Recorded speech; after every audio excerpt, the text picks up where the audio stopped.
Transport-orientated development is for any properties that are within certain transport hubs in the Sydney area.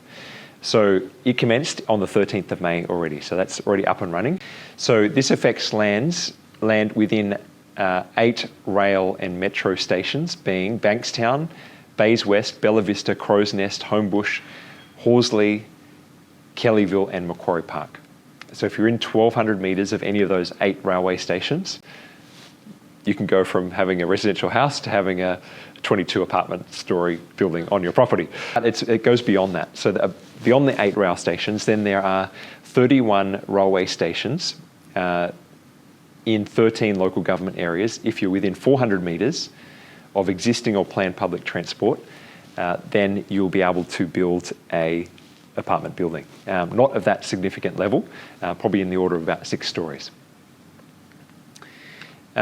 Just to illustrate, so this is how it's happening. It's happening through the housing step. Won't go into the tech side of things on that, the planning talk. But this list here, now it is a bit small, I'm sorry for that.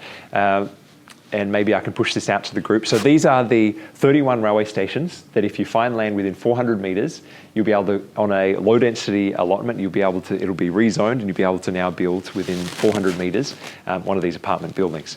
It affects everything from Sydney through to down to North Wollongong, you can see here. Also up in the Central Coast, so it's not just for Sydney.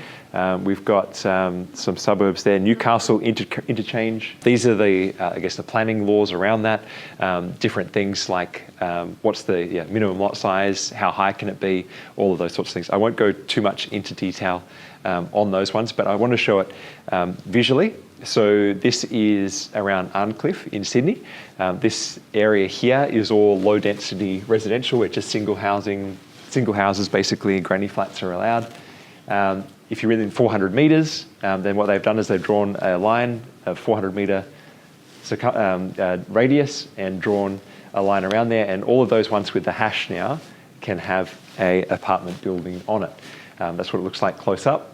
These 4 areas, which are all low density residential to single houses in Ku-ring-gai area, this is what they look like.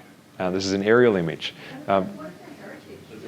Heritage is still a consideration. So, but it's got to be heritage listed. It can't be like council's biggest thing to fall back on is like it's not in character. Well, they won't be able to do that. Yeah. So yeah, these areas in Killara, they're going to be able to have apartment buildings. Okay, so that's transport-orientated development.